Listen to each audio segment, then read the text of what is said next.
Tunde thought he was careful.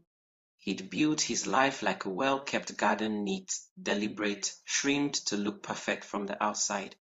A good job at the bank, a quiet wife Sade who taught primary school, a side affair that wasn't supposed to mean anything, just release, no roots. The woman's name was Amara. She was younger, bold, the kind who spoke like she didn't believe in consequences. He'd met her during a client presentation.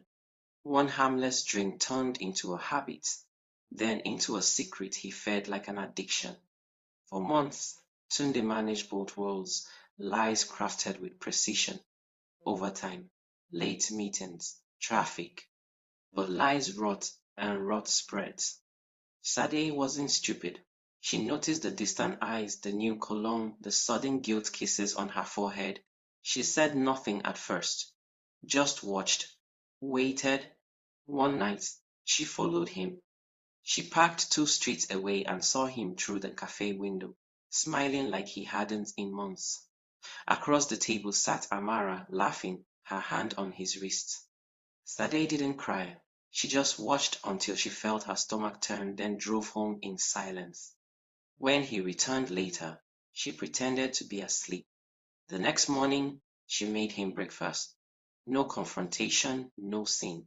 Just quiet, too quiet. That was worse than rage. 2 weeks later, Amara called. Her voice trembled. Tunde, we need to talk. It's serious. He thought she was pregnant. He panicked. But when they met, her face was. She said someone had been sending her messages, anonymous numbers, warnings. He's married. You're being watched. Tunde's skin went cold. He changed his number, told her to block the messages. But paranoia crept in. He started checking his mirrors when he drove home.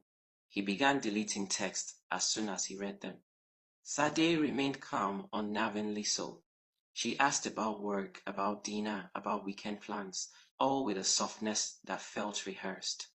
Then one evening she set the table with his favorite meal, jollof rice, fried plantain, grilled fish, and said, "Let's stop pretending, Tunde." He froze. "I know about her," she said, voice steady. "I've known for months." He started apologizing, spinning the usual lines, mistakes, weakness, promises. She just nodded. "You'll end it?" "Yes," he said quickly. "Right away." She smiled small, sad. "Good. I already did." He didn't understand until she handed him a folded note. Inside was Amara's name, her address, and a news clipping. Young woman found dead in her apartment. Possible overdose. Tunde's blood turned to ice. Sade watched him calm, unblinking. "I went to see her," she said, "to talk, to warn her. She told me she loved you." Her voice cracked once, just once. "I told her I could forgive anything but lies." She laughed. Sade looked at her hands. She shouldn't have laughed. Tunde stood, shaking. "What did you do, Sade?" She smiled faintly. "I cleaned up the mess you made. That's what wives do. No one ever proved anything. The police ruled Amara's death as accidental." Tunde tried to move on, but the guilt hollowed him out. Every night he dreamed of her voice whispering from the dark, "You said you loved me." And sadly she went back to her quiet routine, smiling at church, teaching her students, cooking dinner at 6. But sometimes when Tunde looked at her across the table, he saw something in her eyes, not love, not hate, just the deep, tired calm of a woman who had crossed a line and never planned to come back.